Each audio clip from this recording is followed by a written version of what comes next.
بسم اللہ الرحمن الرحیم۔ السلام علیکم دوستو۔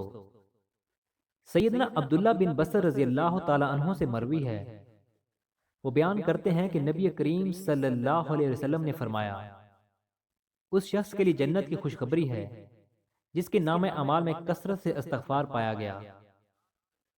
نبی کریم صلی اللہ علیہ وسلم نے فرمایا، اے عبداللہ بن قیس، کیا میں تمہاری جنت کے خزانوں میں سے ایک خزانے کے بارے میں رہنمائی نہ کروں؟ میں نے کہا، کیوں نہیں اے اللہ کے رسول؟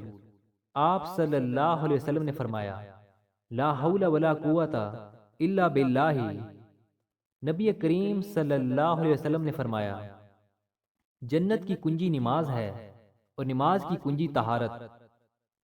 نبی کریم صلی اللہ علیہ وسلم نے فرمایا، جس مسلمان ماں باپ کے 3 نابالغ بچے مر جائیں تو اللہ تعالیٰ ان کو اپنی رحمت کے فضل سے جنت میں داخل کرے گا۔ فرمایا، جب ان سے کہا جائے گا جنت میں داخل ہو جاؤ تو وہ کہیں گے، ہم نہیں داخل ہوں گے جب تک کہ ہمارے والدین داخل نہ ہو جائیں۔ پھر کہا جائے گا، جاؤ اپنے والدین کے ساتھ جنت میں داخل ہو جاؤ۔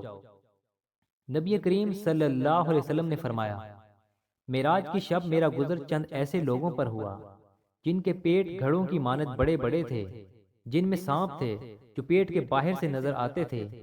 میں نے حضرت جبرائیل علیہ السلام سے پوچھا، یہ کون لوگ ہیں؟ تو فرمایا، یہ سود کھانے والے ہیں۔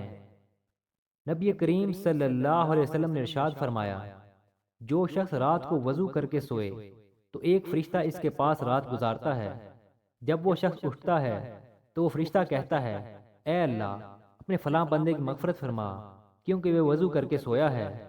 اگر آپ ہمارے اس چینل پر نئے ہیں تو اس چینل کو سبسکرائب کریں اور اس ویڈیو کو صدقہ جاریہ سمجھتے ہوئے آگے شیئر ضرور کریں۔